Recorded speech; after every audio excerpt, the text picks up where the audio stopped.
तो उस वक्त वो तीनों को खिलाते, हमको कुछ भी नहीं खाने के लिए। एक टाइम का, दो टाइम का नहीं, एक दिन का नहीं, 2 दिन का, 3 दिन, चौथा दिन प्रभु खाने का इंतजाम किया। ऐसा रहते समय भी हम खाने के लिए प्रार्थना नहीं किया। ऐसा रहते समय भी प्रभु खाना दे। प्रभु, मैंने सोचा भूखा चलो मर जाएगा, तो प्रभु का धन्यवाद है। तो मसीह जीवन में असली, आप लोग बहुत मसीह लोगों को देखते होंगे, वो असली मसीह, उन लोग खूब खाता है, पीता है, आराम से रहता है, पैसा यीशु के नाम से पैसा कमाते हैं। उनका डस्टबिन जाकर देखें, पास्टरों के घर का डस्टबिन जाकर देखें, खाना फेंका हुआ खाना कितना मिलेगा। पास्टरों का डस्टबिन जाकर देखें, कितना बड़ा अन्याय है, आपको मालूम है। यीशु खाने के बाद सिखाया, 5 रोटी लेकर 5,000 को खिलाने के बाद प्रभु ने बोला, टुकड़ा पूरा पत्ते से टुकड़ा क्या करो, इकट्ठा कर, टुकड़ा इकट्ठा कर। ये पास्टरों के घर में जो डस्टबिन में जो फेंकता है, बड़ा अन्याय है, वो बहुत बड़ा अन्याय। उन लोगों को क्या है अन्याय, क्यों उनको ये कोई चिंता नहीं, क्या है, कहां से मिलता है। आपको मालूम है, परमेश्वर खाने के बारे में बहुत सख्त कानून रखता। इसराइल को मन्ना देता, उन्होंने बोला वो एक एक का खाने के ताकत के अनुसार क्या करना, इकट्ठा करना। ये नहीं चलो पेट भर कर ये चलो बर्बादी कर दे, तो कोई बोला दूसरे दिन के लिए नहीं रखना। जो लोग दूसरे दिन के देखता, वो पूरा क्या हो गया, खराब हो गया। तो प्रभु खाने के बात में भी डिसिप्लिन है। अभी आप में से कुछ लोग बोलते हैं खाना अभी वासी खाना होता है, जो खाना कुछ बच गया। कुछ लोगों को कल का खाना खाने के लिए पेट में क्या होता है, बहुत मुश्किल होता है।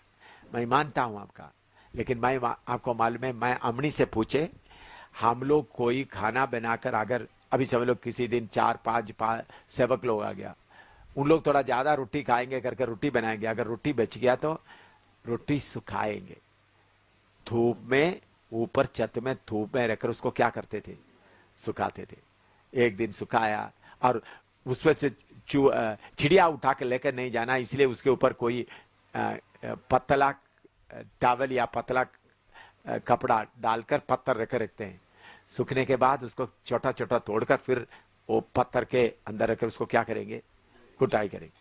कुटाई करने के बाद कभी उससे थोड़ा मिर्ची और नमक कभी तो हो लगेंगे, खाएंगे, अच्छा लगता है। अगर चीनी है तो चीनी डाल खाएंगे। एक रोटी का टुकड़ा भी हम फेंकता नहीं था। चावल पुराना हो गया तो हम क्या करते, थोड़ा सा उसके ऊपर, कभी कभी क्या आता है, चावल थोड़ा रेखा तो उसके ऊपर एक संगा पानी क्या होता है, हिलाता है। इसलिए हमने सोचा इसके लिए क्या करूं, फिर किसी ने बताया चावल के अंदर पानी डाल के रख दो, तो फिर चावल सुबेरे के लिए क्या नहीं होगा, खराब नहीं होगा। पहले हमको मालूम नहीं था। तो फिर मैंने अम्मनी को बोला, अम्मनी ऐसा है, चावल किसी दिन बच गया तो क्या करो, उसमें पानी डाल के रखो। पानी डाल के रखो, तो सुबेरे पानी उतार दिया, उसके साथ थोड़ा सा मिर्ची या थोड़ा सा इमली वगैरह डाल दिया, क्या हो गया, अच्छा ब्रेकफास्ट हो गया। ऐसा जीवन मैं बिताता हूं अभी भी। अभी हम ऐसा किचन में जाकर मैं नहीं कर रहा हूं, लेकिन अभी कुछ लोग मेरा कर रहा है। आप अम्मनी से पूछने से, बेबी से पूछने से, इसी तरह हम करता है। आज तक पैसे के बाद में वफादार रहने के कारण कभी हमारा हाथ खाली नहीं होता। आज तक 1 रुपया का भी चीज किसी दुकान से उधार लेकर खाया नहीं, आज तक। आप गड़ी में पूछ सकता है, गड़ी में हम 10-12 साल 10-15 साल रहा, उधर का चावल का बाकी और दुकान से देखना, कभी भी 1 रुपया का उधार लिया है। अभी इधर में बच्ची नगर में रहता है, जो उधर सामने का दुकान है, उधर में जाकर पूछे, कभी उधार में आज तक मेरे और मेरे बच्चों के पेट में नहीं गए, कुछ भी हो। तो आपके अंदर शारीरिकता होगा तो क्या करेंगे आप, पेट नहीं बैसेगा। मैं बोलता, इसके अलावा एक बार 4 दिन खाना नहीं, फिर नहीं मर रहा है, वो पूरा समय बताकर समय खर्च करने के लिए नहीं है, लेकिन फिर भी सेवकों को खाना कुछ नहीं। चौथा दिन फिन्नी रोते रोते उनका जीव चिपक गया। उसी इलाका में गड़ी में मैं ऑफिसर बनकर रहा। 2 फ्रिज, कितना मीट, कितना कितना कितना, वो तो लेवल अलग है। फिनी बोल रहा है पापा कल खाना मिलेगा। रो रो कर भूख से बेहोश होकर सो गए। मैंने उस दिन रात को भी उनके, प्रभु अगर बेटा फिन्नी को भूख के कारण मरने का मौका हुआ तो मैं आपको धन्यवाद करूंगा। तब भी खाने के लिए नहीं मांगा प्रभु से, प्रभु मैं मुझे जम्मू कश्मीर से लोगों को दे। लेकिन दूसरा दिन सुबह 4 बजे करीबन एक ब्राह्मण पुजारी चावल आटा सब कुछ लेके आए, क्योंकि उन्होंने उसके पहले कभी उन्होंने बोला मंदिर में मैं बैठकर पूजा कर, क्योंकि तो नया साल उनका शुरू होना था। तो एकदम आपका चेहरा याद आया। उन्होंने ब्राह्मण पुजारी खाना लेके आया, चावल आटा और सब्जी वगैरह। तो मैं आपको बताता, शारीरिकता होने से आपको परेशानी रहेगा।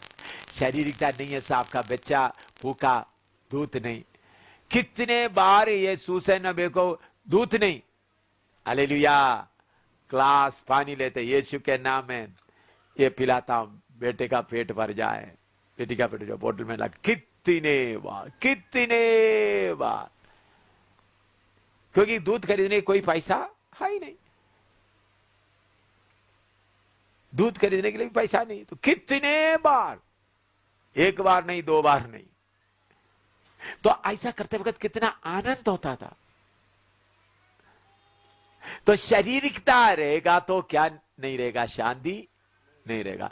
शारीरिकता रहेगा, हटा देगा तो जीवन। और पढ़िएगा रोमी 8:6, ये वचन मैंने बहुत पढ़ा है। 8:6 पढ़िएगा। शरीर पर मन लगाना तो मृत्यु है, परंतु आत्मा पर मन लगाना जीवन और शांति है। आत्मा पर मन लगाना जीवन और शांति है। मैं क्या समझता हूं, यह शरीर प्रभु यीशु ने खरीदा है। यह शरीर किसका है? यीशु का, पवित्र आत्मा का मंदिर है यह शरीर। इसका रखवाली करना भी उनका काम है। लेकिन बहुत तो मसीह लोगों को यह बात मालूम नहीं है। बहुत पास्टर, अभी बड़े बड़े पास्टरों के पास जाएगा तो सुबह मीट होगा, दोपहर मछली होगा, शाम को मीट और मछली दोनों होगा, तीसरा दिन और को होगा, लगातार। ऐसा करने के बाद भी उनका पेट नहीं भरता। अच्छा है, खाने दो। लेकिन मैं विश्वास करता हूं यीशु मसीह का चेला ऐसा पेट भर का खाकर सेवा नहीं किया। विश्वास करते हैं आप? हैं? यीशु मसीह का चेला पेट भर के खाना खाकर सेवा नहीं किया। आपका शारीरिकता के ऊपर जय पाना है, और शारीरिकता के ऊपर जय पाएगा तो शांति, जीवन और शांति मिलेगा। और शारीरिकता के ऊपर जय नहीं पाएगा तो शांति और परेशान है। क्या अभी क्या कहेंगे, अभी फिर पेड़ से लेकर रहेगा, अभी कितना रुपया बाकी है, फिर दूसरा दिन भी अभी 5 रुपया रह गया, अभी 2 रुपया रह गया, अभी और आगे कब मिलेगा, अभी इतवार कब आएंगे, चंदा कब आएगा। तब प्रचार करते वक्त उस वक्त सही प्रचार भी नहीं करेगा। हालेलुया, ताकत मुर्गियाल मसीह के जेब से पैसा निकल जाए, सोचा मसीह के पैसा निकल जाए, उस वक्त प्रेम का प्रचार कैसा भी आ जाएगा।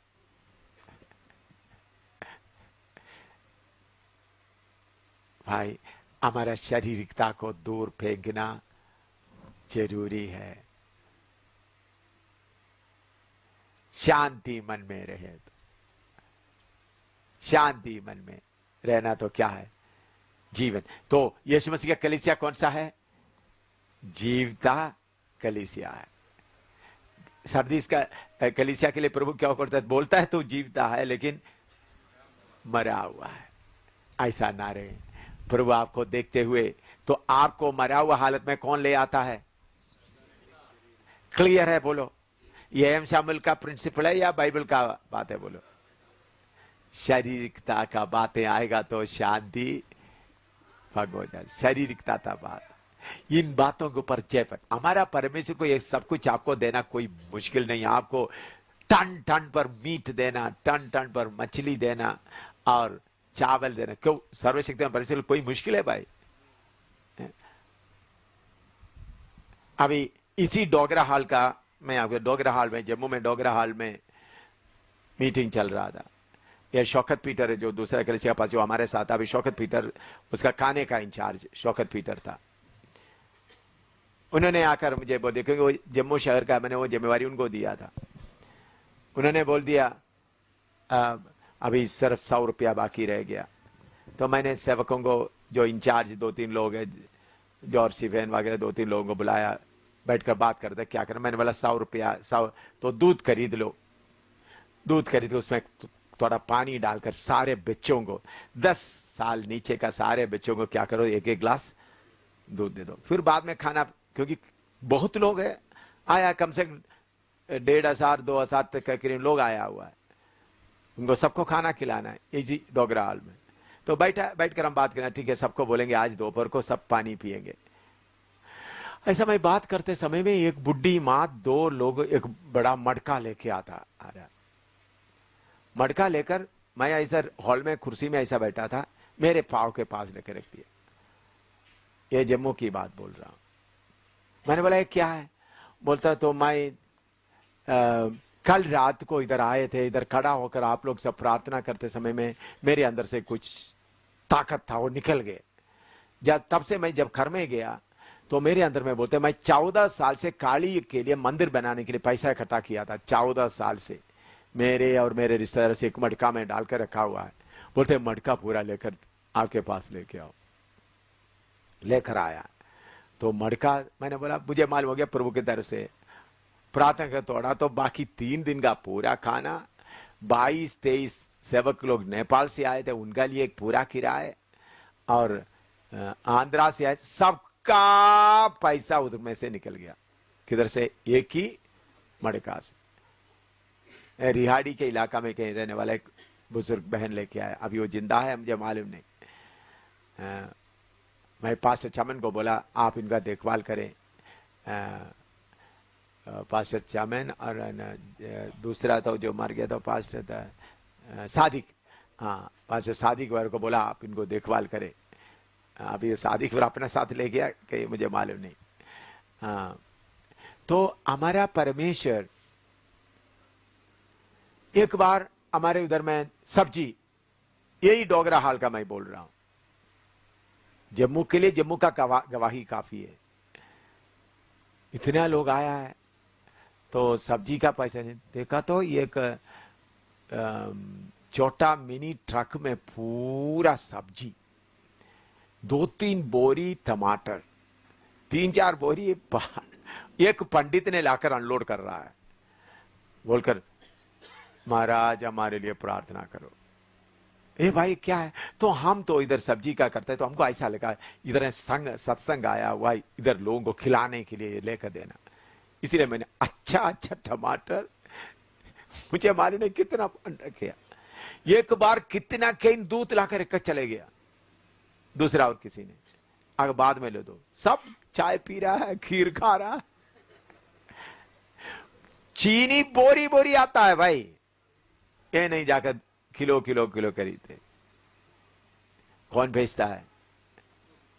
लेकिन हम फिर भी परमेश्वर से कभी मांगता नहीं, प्रभु हमको दे, प्रभु हमको दे, कभी भी मांगता नहीं। प्रभु देगा तो खाया, नहीं तो खुश रहा। तो मैं क्यों बोलता हूं जीवदे पत्थर क्या बन जाता है? जीवदे पत्थर का जान कौन निकाल देता है? ये कैंसर से कब आप चंगाई पाओगे? शरीर की तरह सचमुच में कैंसर नहीं, आज मैं आपको छोड़ूंगा नहीं, ठीक है ना?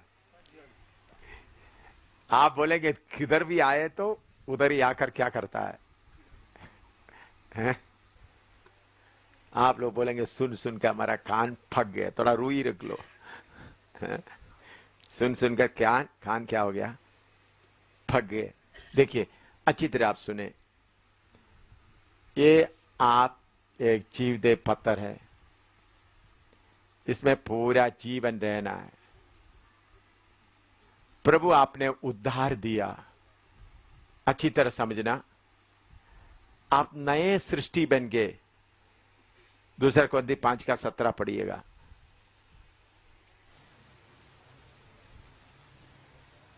आप लोग बोलते थे सिद्ध कैसा होते हैं, उसके बारे में बताता हूं।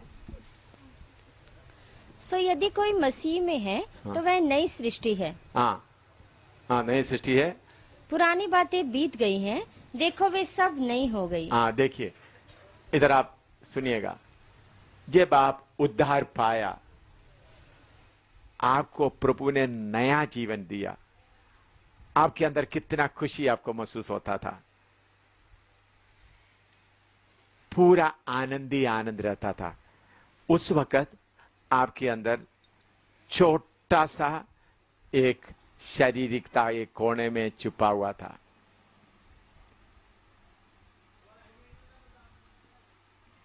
क्या है? शारीरिकता।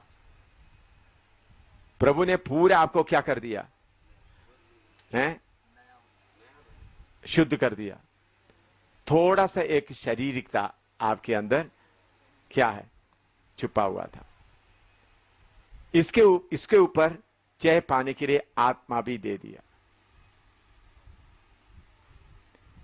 लेकिन आप अपने आप में ध्यान से ना रहने के कारण शारीरिकता कभी इधर से घुस जाता है, कभी आंखों के द्वारा घुस जाता है, कभी कानों के द्वारा घुस जाता है, कभी जीभ के द्वारा घुस जाता है।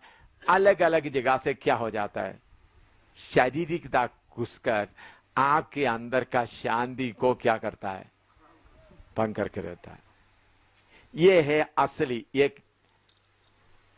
ये आप ध्यान से जीवन ना बिताने के कारण है। प्रभु ने आपको नया करके दिया था। कब दिया था? उद्धार पाया हुआ पहले दिन में ही।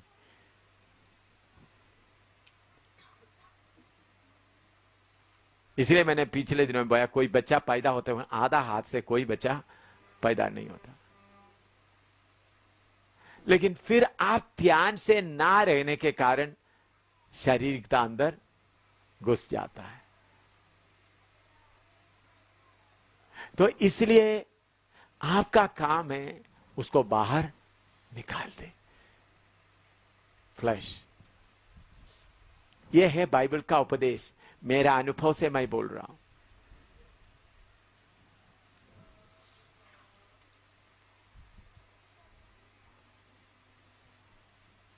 यीशु में शारीरिकता बिल्कुल नहीं है। और यीशु आपके अंदर वास करेगा तो क्या नहीं होगा? शारीरिकता नहीं रहेगा।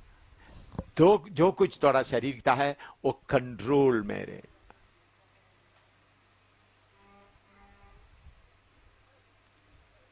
तो अभी जीवता है करके नाम नहीं चाहिए, पक्का जीवन चाहिए। सरदीस कलीसिया के लिए बोलते हैं, तुम जीवता तो है करके नाम तो है, लेकिन असली में मरा है। जीवन हमारे अंदर काम करना है, तो उसका रुकावट कौन है? हमारे अंदर आने वाला शारीरिकता। इसको खुद निकालना। शारीरिकता को निकालने के लिए यीशु नहीं आएगा, आप अपने आप।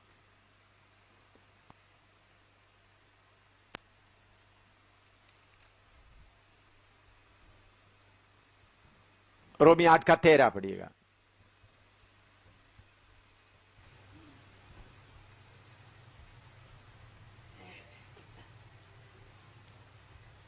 रोमी 8:13।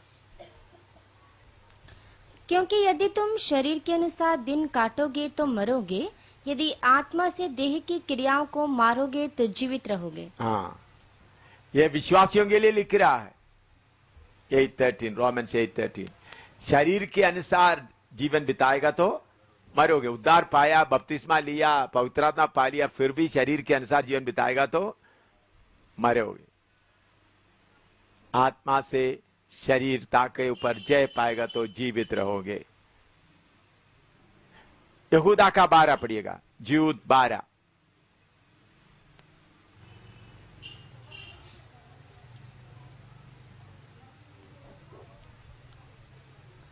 यहूदा का 12। हाँ, ये तुम्हारी प्रेम सभाओं में तुम्हारे साथ खाते पीते समुद्र में छिपी हुई चट्टान सरीखे हैं और बेधड़क अपना ही पेट भरने वाले रखवाले हैं। वे निर्जल बादल हैं जिन्हें हवा उड़ा ले जाती है, पतझड़ के निष्फल पेड़ हैं जो 2 बार मर चुके हैं और जड़ से उखड़ गए हैं। ये विश्वासियों के लिए लिखा है, उसका 11 से पढ़ो। उन पर हाय कि वे कैन किसी चाल चले और मजदूरी के लिए बिलाम की नाई भ्रष्ट हो गए और कोरा की नाई विरोध करके नाश हुए हैं। ये तुम्हारी प्रेम सभाओं में तुम्हारे साथ खाते पीते समुद्र में 10 से पढ़ो, 10 से। पर ये लोग जिन बातों को नहीं जानते उनको बुरा भला कहते हैं, पर जिन बातों को अचेतन पशुओं की नाई स्वभाव ही से जानते हैं उनमें अपने आप को नाश करते हैं। उन पर हाय कि वे कैन किसी चाल चले और मजदूरी के लिए बिलाम की नाई भ्रष्ट हो गए और कोरा की नाई विरोध करके नाश हुए हैं। ये तुम्हारी प्रेम सभाओं में तुम्हारे साथ खाते पीते समुद्र में छिपी हुई चट्टान सरीखे हैं और बेधड़क अपना ही पेट भरने वाले रखवाले हैं। वे निर्जल बादल हैं जिन्हें हवा उड़ा ले जाती है, पतझड़ के निष्फल पेड़ हैं जो 2 बार मर चुके हैं और जड़ से उखड़ गए हैं। अपने पेट भरने वाला कौन है? क्या है? रखवाले। अपने पेट भरने वाला रखवाले। आजकल बहुत तेरा पास्टर लोग आपको मिलेगा, अपना पेट भरना, कैसा भी अपना पेट, अपना पत्नी, अपना बच्चों का सेवा का उद्देश्य क्या है? कहीं से आओ, इधर से आओ, अपना पेट भरने के लिए सेवा, कैसा भी लोग उद्धार पाए ना पाए।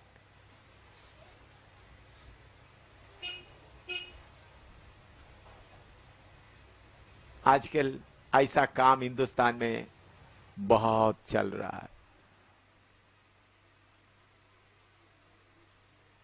वो देखकर इतना दुख होता है।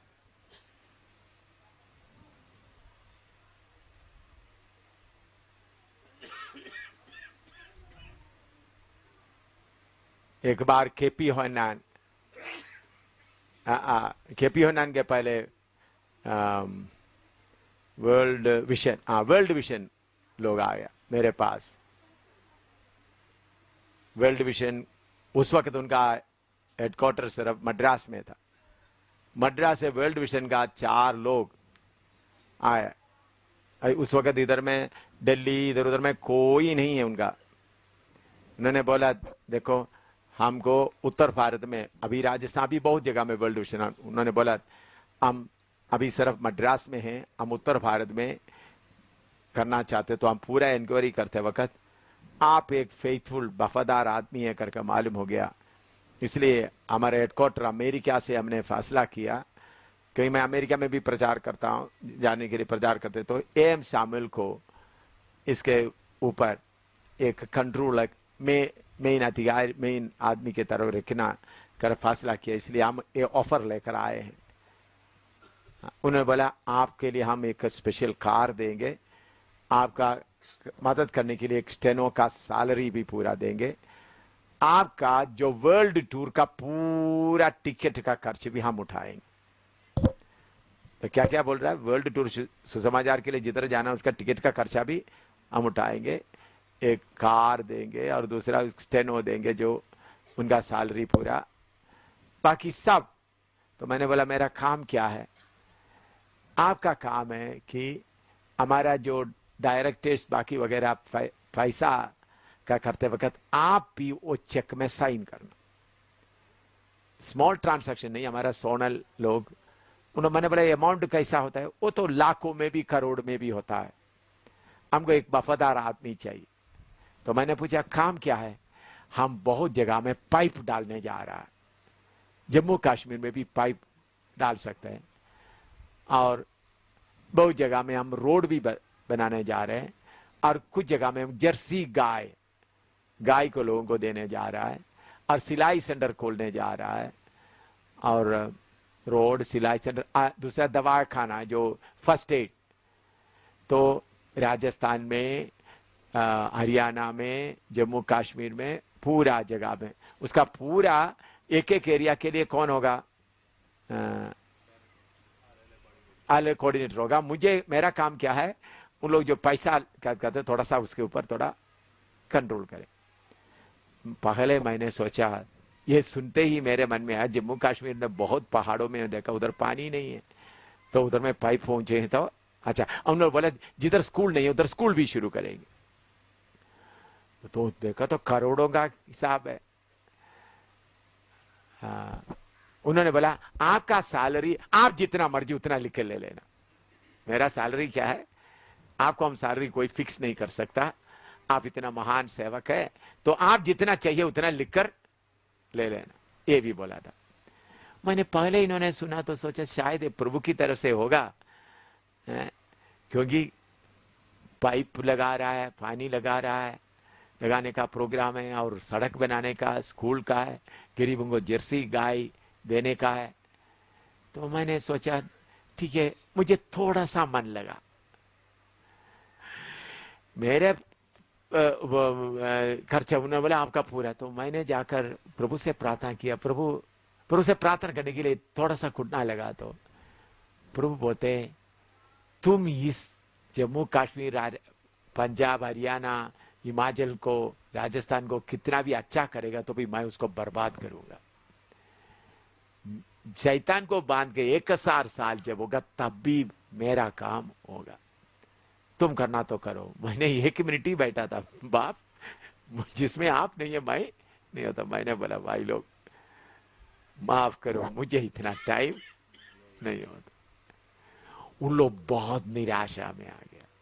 उन लोग सोचा मद्रास से आया, अमेरिका से प्लान बनाकर पूरा करके उन लोग सोचा इतना करते एम शामिल जरूर क्या हो जाएंगे, इस बात को पूरा मानेंगे। मेरे प्यारों,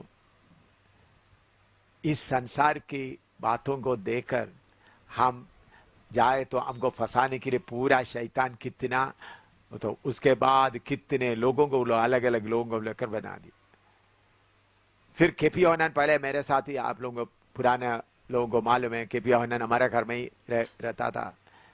केपी ओनन, और शादी करने के पहले की बात बोल रहा हूँ। और उनका फिर उन्होंने इधर आने के बाद उन्होंने सर्दी आ गया तो उन्होंने बोला मैं कुछ जम्मू कश्मीर वगैरह मैंने प्रचार किया, सबको थोड़ा सा शॉल बांधना चाहता हूँ। मैंने बोला शॉल बांधने के लिए मेरा मदद का क्या जरूरत है? ये शॉल बांधते समय में जो लोग आगे आ रहा है तो कुछ लोग आगे तो आपको थोड़ा फायदा हो जाएगा। मैंने शॉल के क्या, उसके साथ नया नियम की, और उसके साथ कुछ पर्चा भी देंगे। मैंने बोला दोबारा मुंह नहीं खोलना केपी, आगे मुंह नहीं खोलना, प्लीज गो आउट, मेहरबानी करके चले जाओ। फिर यूनियन चर्च में गया, यूनियन चर्च घर का ट्रक भर कर उधर अनलोड करके उन लोग पूरा बिजनेस करता रहा काफी देर। ट्रक क्या है, ब्लैंकेट और शॉल और बहुत लोगों को बांटा। मेरे प्यारों, शारीरिकता एक आदमी को विश्वास में लाते वक्त, मैंने क्यों यह बात बताया, शारीरिकता के द्वारा किसी को भी प्रभु में नहीं लाना। मैंने क्यों वर्ल्ड विजन का बात बताया, यह परमेश्वर का प्रोग्राम नहीं, शारीरिकता के द्वारा किसी को प्रभु में लाए, बल्कि एक एक आदमी का आत्मा में काम कराना है। आत्मा में काम कराना है। ये प्रभु ने ऐसा किया, हम भी क्या करें?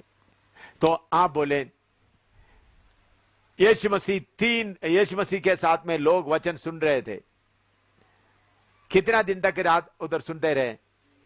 3 दिन। पहले आओ भाई चाय पियो, वचन सुनने के लिए बैठो, फिर दोपहर को खाना होगा, फिर शाम को खाना होंगे, दूसरा दिन ऐसा हो रहा था भाई। 3 दिन 1 गिलास पानी भी किसी को नहीं दिया। ऐसा था नहीं था? जाते वक्त प्रभु बोले थे ये जाएगा तो रास्ते में क्या हो जाएंगे, गिर जाएंगे, इसलिए उनको क्या करो, कुछ खाना। ऐसा था नहीं था?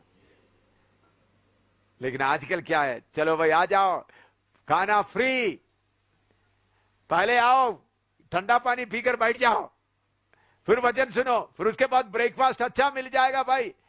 देखे भाई, अच्छा ब्रेकफास्ट देना, अच्छा खाना देना, ताकि अगला साल का कन्वेंशन में भी इन लोग आज जीव का टेस्ट लेकर अगला साल में भी आ जाए, ताकि अच्छा बढ़िया खाना देना।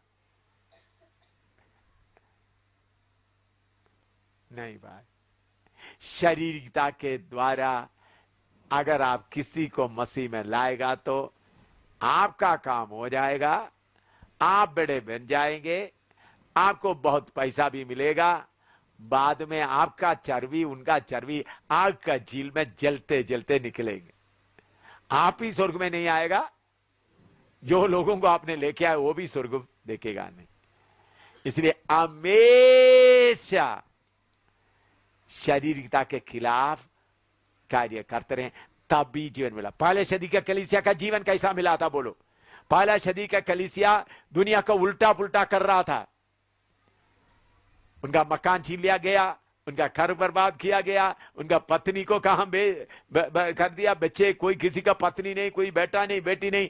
लेकिन कलीसिया के अंदर क्या था? जीवन था। क्या था? जीवन। हमेशा रहे। शारीरिकता इतना भारी कैंसर बीमारी है, आपका आत्मिक जीवन को खाता जाता है, आपका आत्मिक जीवन को खाता जाता है। समझ गया? लिखना तो जितना लिखना चाहते हो लिखिएगा, लिखिएगा। बहुत लोग हैं अपने पेट के लिए, अपने नाम के लिए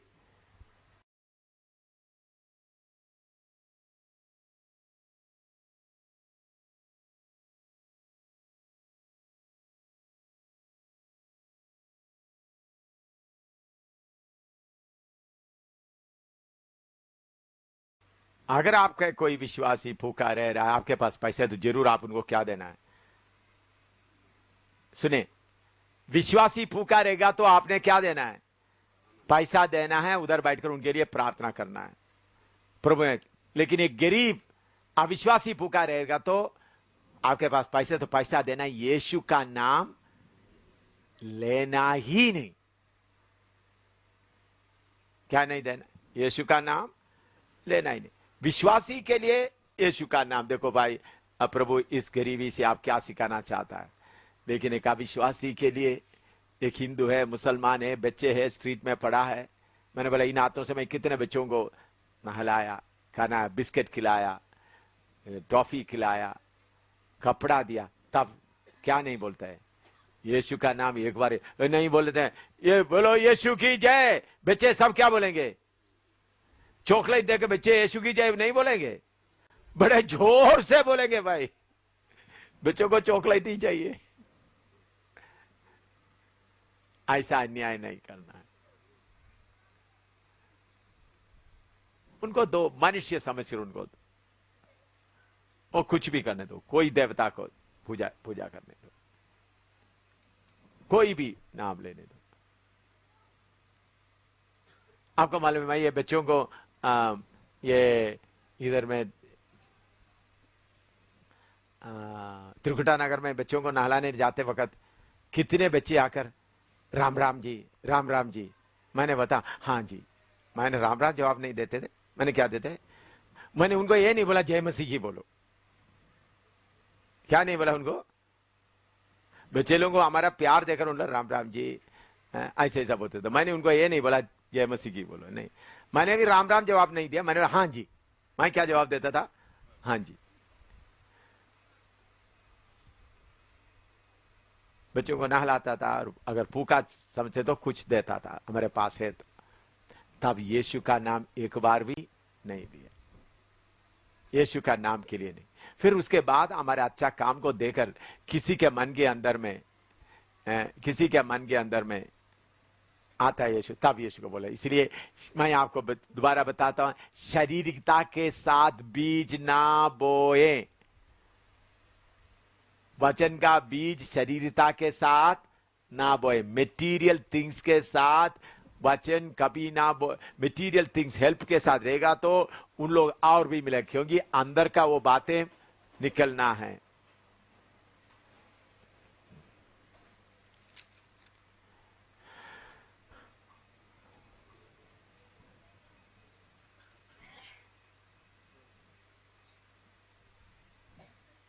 दूसरा पत्र पहले भजन संहिता 1:3 पढ़िएगा।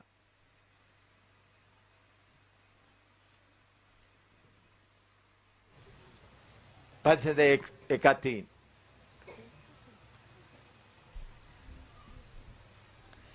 वह उस वृक्ष के समान है जो बहती नालियों के किनारे लगाया गया है और अपनी ऋतु में फलता है और जिसके पत्ते कभी मुरझाते नहीं। हाँ, देखिए, मैं अभी एक पेड़ को दिखाना चाहता हूं।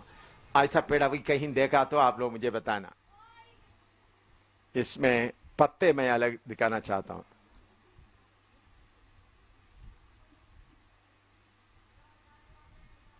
ये सब लाल इंक में उधर बैठा हुआ लाल दिखाई दे रहा है, ये सब पत्ते हैं।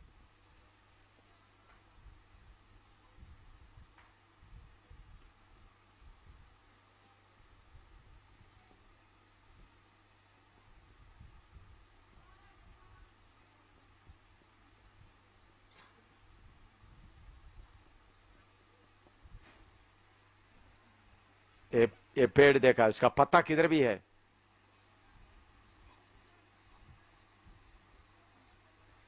इसका पत्ता किधर? ऐसा पेड़ आपने कहीं देखा है जिसका पहला पत्ता भी उसमें है? देखा कहीं है? आमतौर पर आप पेड़ को कैसा सोचते हैं? पेड़ ऐसा है, जमीन के नीचे और 2 डाली है, इधर में कुछ पत्ता, ऐसा ही सोचता है ना। लेकिन ये पेड़ को देखो, उसका पत्ता क्या नहीं होता है, मुरझाता नहीं। ये कौन सा पेड़ है? किधर मिलेगा ये पेड़? हैं? किधर है? बोलो। हैं? 103 में, 1:3 में मिलेगा, और कहीं नहीं मिलेगा। हैं? यहां है। हाँ, किधर है? बोल, बताओ। मैं ऐसा एक पेड़ हूं भाई, साफ बताता हूं। उद्धार का पता भी, उद्धार का खुशी का पता अभी भी मेरे अंदर है।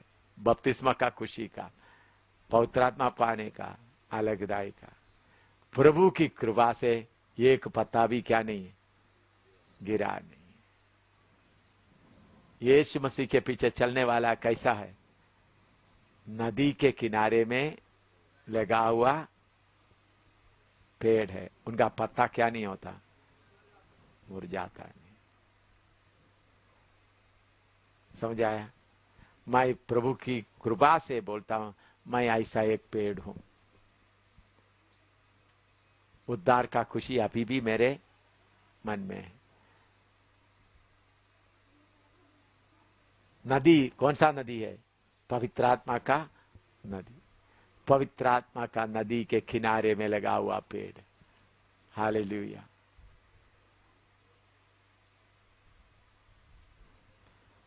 और भजन संहिता 92 का 13-14 भी पढ़िएगा। 92, 13 and 14।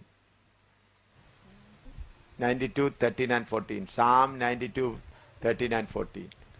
वे यहोवा के भवन में रोपे जाकर हमारे परमेश्वर के आंगनों में फूले फलेंगे। फूले फलेंगे। वे पुराने होने पर भी फलते रहेंगे। पुराने होने पर भी फलते रहेंगे। और रस भरे और लहलहाते रहेंगे। पुराना होने पर, मलयालम और इंग्लिश में लोग बुढ़े होने पर भी क्या रहेंगे?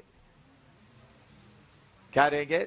रस भरे और कैसा रहेंगे? लहलहाते। हाँ, क्या पुराने होने पर भी वे पुराने होने पर भी फलते रहेंगे फलते रहेंगे। और रस भरे और लहलहाते रहेंगे। हाँ, पुराने पर शरीर पे देखेगा तो लाठी लेकर चलते होंगे, दूसरों का मदद का जरूरत पड़ेगा, लेकिन आत्मिक तौर पर देखा तो कैसा रहेंगे? रस भरा हुआ रहेंगे। वो जो पास्टर लोग उम्र में आने वाला नोट करके रखे, मैं तो आ गया हूं, बुढ़ा हो गया हूं, तो दूसरा बुढ़ा होने वाला मेरे पीछे पीछे बुढ़ा होने वाला नोट करके रखे। बुढ़ा होने पर भी कैसा रहना है? रस भरा हुआ रहना है। बुढ़ा होने पर भी रस भरा हुआ रहना है।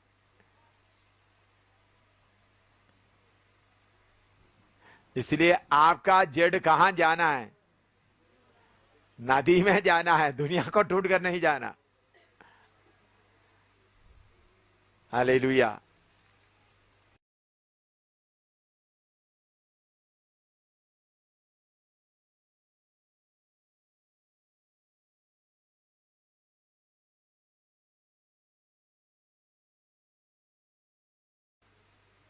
दूसरा पत्रुस 2:20, दूसरा पत्रुस 2:20।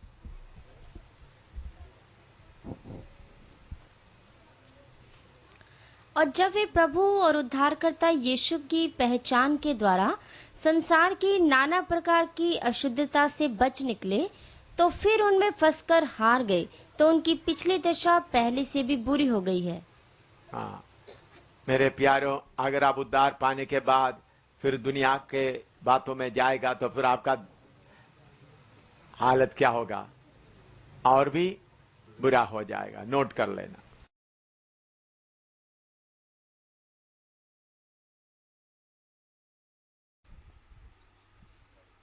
हिंदी में क्या है? प्रोत्साहित करना। हाँ, पढ़िएगा प्रकाशित शिवा के 3:2 और 3। जागृत रहें और उन वस्तुओं को जो बाकी रह गई हैं और जो मिटने को थी उन्हें दृढ़ कर। हाँ, जागते रहें। देखिए 2 बार इसके ऊपर हमला आया, जागता नहीं रहता, पूरा क्या हो गया था? तो उसी बैकग्राउंड लेकर उनको वार्निंग दे रहा है, जागते रहें। आत्मिक तौर पर बताता है जागते रहें।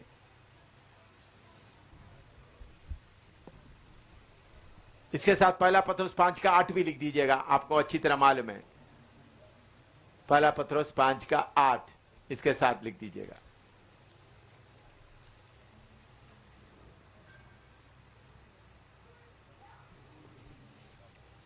पढ़ो 5:8। सचेत हो और जागते रहो, क्योंकि तुम्हारा विरोधी शैतान गर्जने वाले सिंह की नाई इस खोज में रहता है कि किसको फाड़ खाए। जागते रहो, बच्चे नोट करते रखे। मत्ती 26:41 भी लिखे।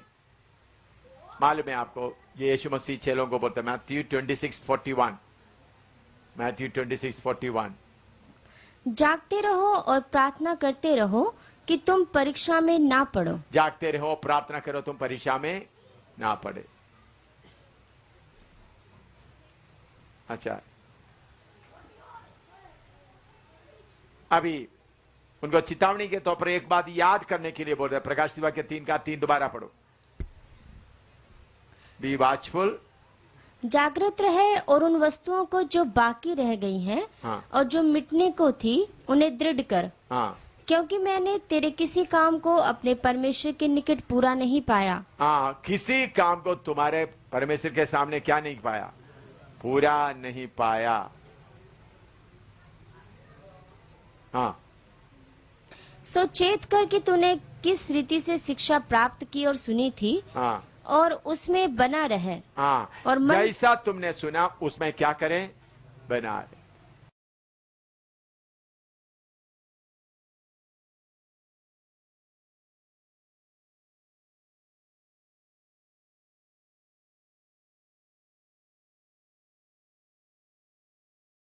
हिब्रू 10:32 से 35 तक, इब्रानी 10:32 से 35 तक पढ़िएगा थोड़ा।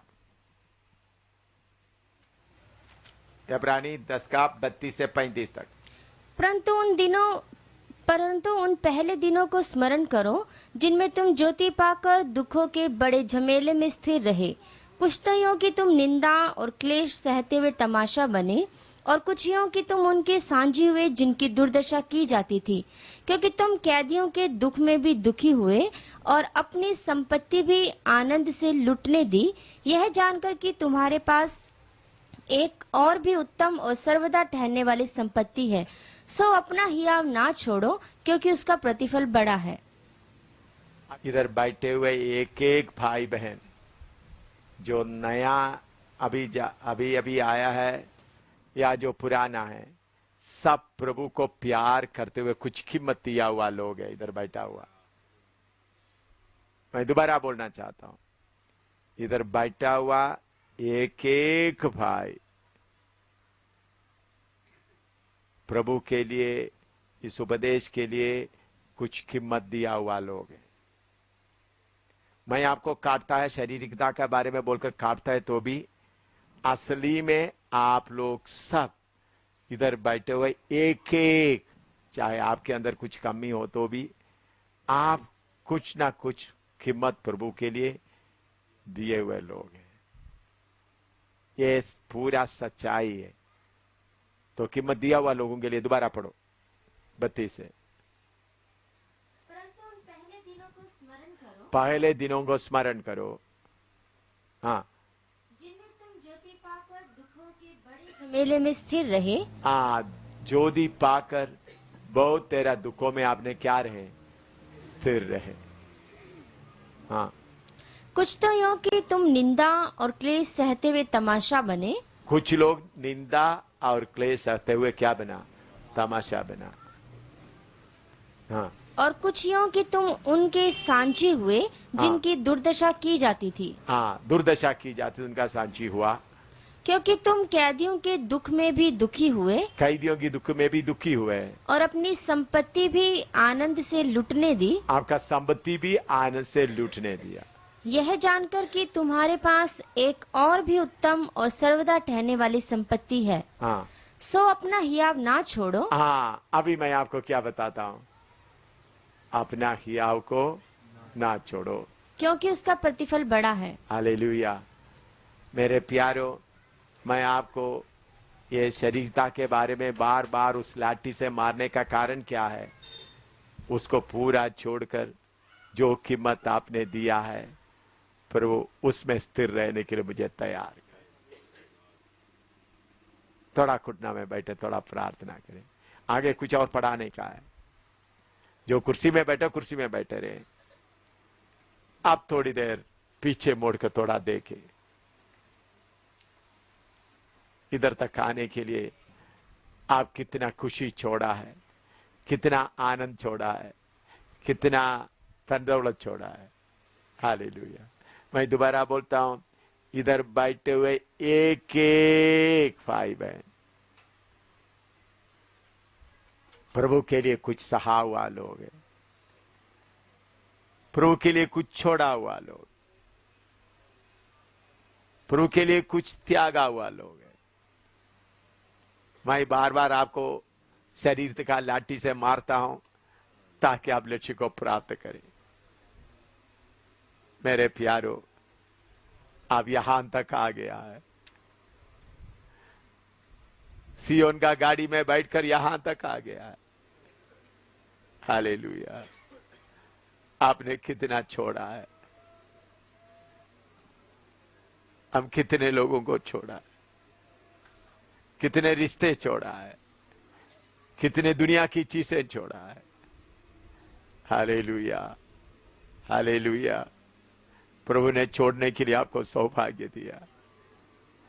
मेरे प्यारों, रास्ते में थक ना जाए, रास्ते में थक ना जाए, रास्ते में थक ना जाए, सफर में थक ना जाए। इतने तक छोड़ने के लिए प्रभु ने आपको कृपा दिया, तो रास्ते में थक ना जाए। आप इतना तक कष्ट सहा, शरीरता का उठाकर फेंक कर लक्ष्य प्राप्त करें। थके ना। Hallelujah, hallelujah, hallelujah. रास्ते में थक ना जाए।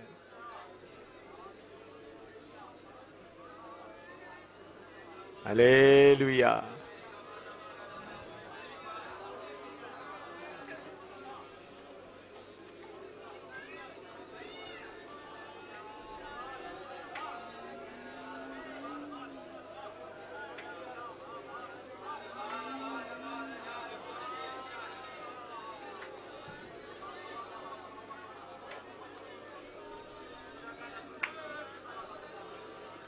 शून्य से लेकर तूने मुझे रच लिया अपने ही रूप। शून्य से लेकर तूने मुझे रच लिया अपने ही रूप में। प्रेम किया है अनंत प्रेम से, दिया पुत्र मेरी मुक्ति के लिए। अनोखा प्यार है तेरा, करूँगा स्तुति तेरी मैं सर्वदा। अनोखा प्यार है तेरा, करूँगा स्तुति तेरी मैं सर्वदा। जब मैं आया यीशु स्वर्ग छोड़कर, मेरा सारा दर्द सह लिया उसने। जब मैं आया यीशु स्वर्ग छोड़कर, मेरा सारा दर्द सह लिया उसने। घोड़े खाकर क्रूस उठाकर यीशु ने मुझे मुक्ति और चंगाई दे दी है। अनोखा प्यार है तेरा, करूँगा स्तुति तेरी मैं सर्वदा। अनोखा प्यार है तेरा, करूँगा स्तुति तेरी मैं सर्वदा। थोड़ा सा और प्रार्थना। प्रभु, उस दौड़ में मैं बना रहना चाहता हूँ। शरीर का मेरे ऊपर आकर मुझे रोकने में नहीं सकता। यहाँ तक आ गया, आगे भी बैठा हूँ। वो मुझे हालेलुया, शरीर को उठाकर देखते हुए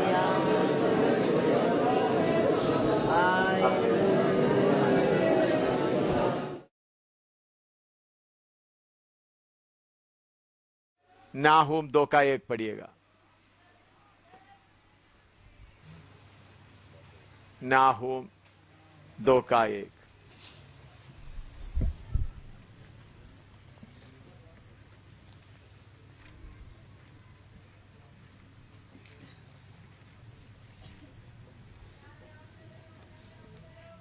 नाहूम 2:1।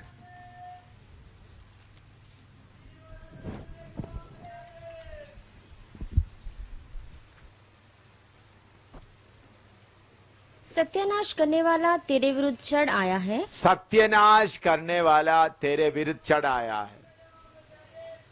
हाँ, गढ़ को दृढ़ कर, गढ़ को दृढ़ कर, मार्ग देखता हुआ चौकस रहे, मार्ग देखता हुआ चौकस रहे, अपनी कमर कस, अपने कमर कस, अपना बल बढ़ा दे, अपना बल बढ़ा दे। दोबारा पढ़े। सत्यानाश करने वाला तेरे विरुद्ध चढ़ आया है। सत्यानाश करने वाला तुम्हारा विरुद्ध चढ़ आया। गढ़ को दृढ़ कर, गढ़ को दृढ़ कर, मार्ग देखता हुआ चौकस रहे, हाँ, अपनी कमर कस, अपना बल बढ़ा दे। हाँ, अपना कमर कस, अपना बल बढ़ा दे। मैंने बोला शैतान चारों तरफ घूमते आते वक्त उसके लिए दरवाजा खोलकर देने वाला किधर बैठा है? किधर बैठा है? चौकस रहना। किस बात में चौकस रहना? देखिए, अच्छी तरह मैं आप लोगों को बहुत बार बताया है, लेकिन और एक बार बताने के लिए पवित्र आत्मा मुझे प्रेरणा दे रहा है। इधर देखिए, आप सबको मालूम है ये आपके अंदर का आत्मिक मनुष्य है। दूसरा आपका प्राण, आपका आत्मा और आपका शरीर। इस प्राण में रहता है आपका शारीरिकता या फ्लैश।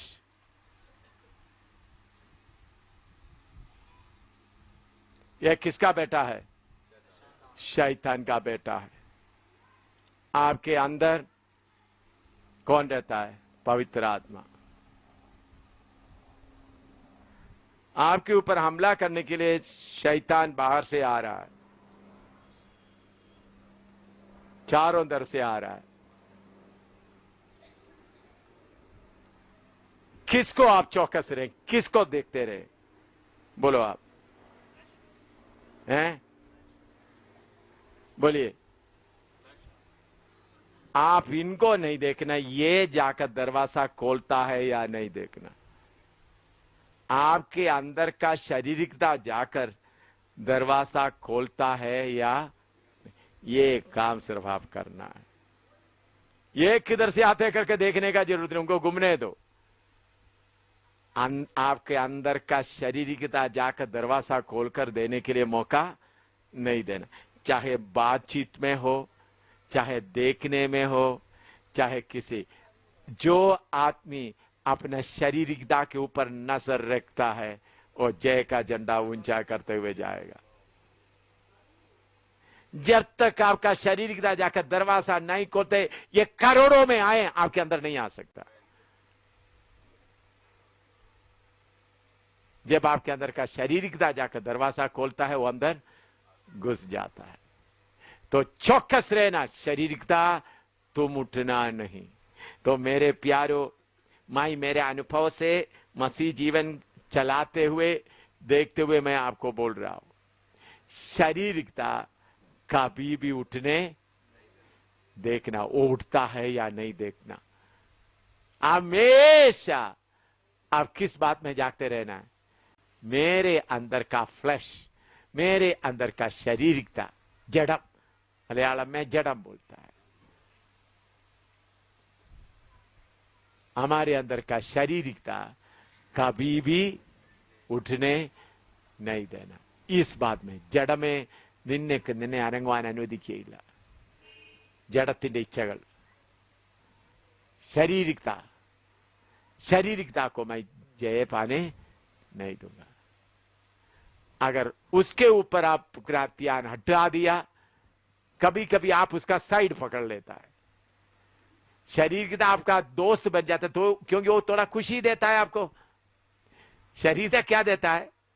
थोड़ा शरीर का खुशी देता है, थोड़ा अच्छा लगाता है। आप उसका आवाज सुनेगा तो बाद में पूरा जहर डालकर हो जाएगा। इसलिए सत्यानाश करने वाला तुम्हारे विरुद्ध चढ़ आया है, अपना गढ़ को दृढ़ कर। इसलिए मेरे प्यारो भाइयों बहनों, आपके अंदर का शारीरिकता के ऊपर नजर रखते रहे। कुछ लोग अपना शरीर के ऊपर नजर नहीं रखते, दूसरों का शरीर के ऊपर नजर रखता है। वो ऐसा किया कि वो दूसरा कुछ भी करे, मुझे मेरा शरीर के ऊपर मैं क्या करूंगा, नजर रखता रहूंगा।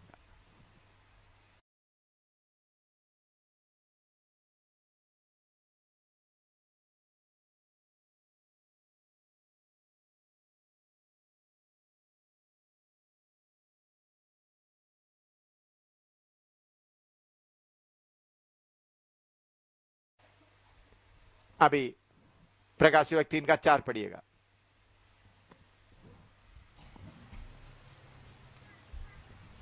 तीन का चार।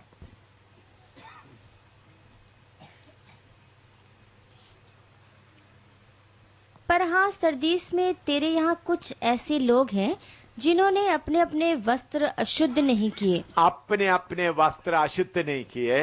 वे श्वेत वस्त्र पहने हुए मेरे साथ घूमेंगे। हाँ, श्वेत वस्त्र पहने हुए मेरे साथ घूमेंगे। हाँ।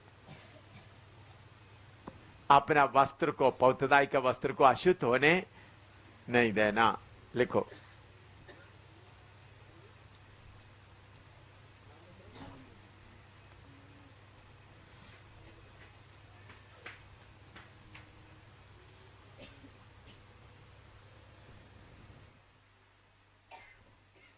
अभी यहूदा 23 पढ़िएगा। जूद 23। और बहुतों को आग में से झपट कर निकालो। हाँ। और बहुतों पर भय के साथ दया करो, वरन उस वस्त्र से भी घृणा करो जो शरीर के द्वारा कलंकित हो गया है। वस्त्र को भी घृणा करो तो शारीरिकता के द्वारा क्या हो गया है? वो वचन थोड़ा नोट करना है। शारीरिकता के द्वारा, आप उधर में शरीर लिखा है, उधर में कौन सा शब्द आना चाहिए? शारीरिकता के द्वारा वो क्या हो गया? कलंकित हो गया है। जूद 23। शारीरिकता के द्वारा वस्त्र क्या नहीं होना है? कलंकित नहीं होना। हालेलुया। अपना वस्त्र हमेशा साफ रहना है। अगर कहीं एक दाग लग गया तो एकदम यीशु के पास आकर उनका लहू से शुद्ध होता आ जाए। मेरे प्यारो, शैतान देखते समय में आपके वस्त्र पर कोई कलंक नहीं रहना। अपना वस्त्र को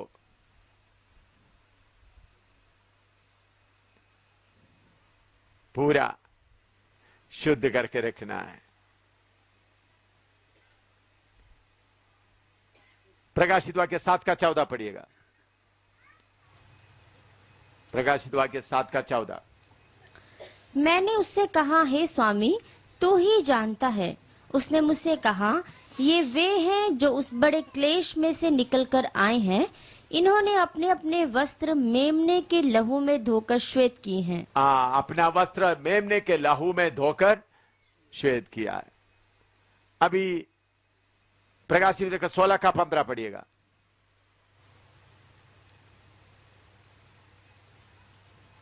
16:15।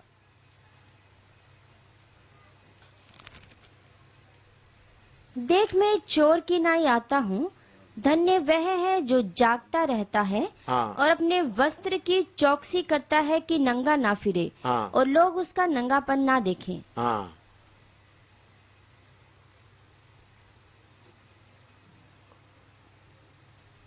नंगा ना रहे। कल पिछले दिनों में मैंने आपको बोला है जलन के द्वारा कैसा नंगापन आता है। याद है ना आपको? जलन और बाकी अपना वस्त्र में कैसा। अभी एफएससी 5:27।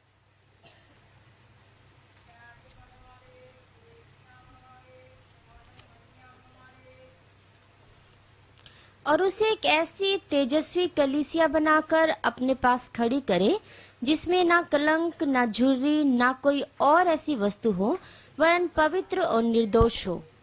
हमारे वस्त्र में कोई कलंक और झुर्री ना रहे, पवित्र रहे।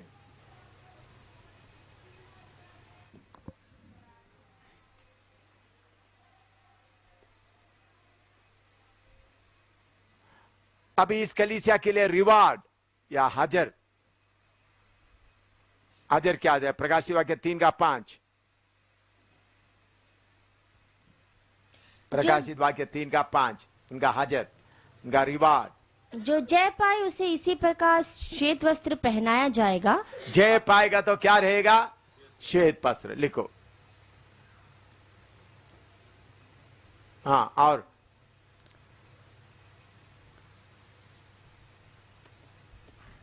और मैं उसका नाम जीवन की पुस्तक में से किसी रीति से ना काटूंगा। हाँ, जीवन का पुस्तक से उनका नाम किसी रीति से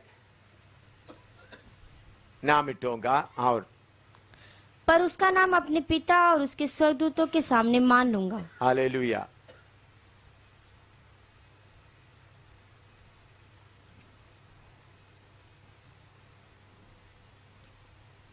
अभी हमारा वस्त्र के बारे में हम चिंता करके जय पाकर चलना है। जय पाएगा तो उधर मैं बाकी बातें लिखा, आराम से, ज्यादा विवरण देने का जरूरत नहीं।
कल हमने सारे शैतान के हथों के खिलाफ लड़ाई ऐलान किया है।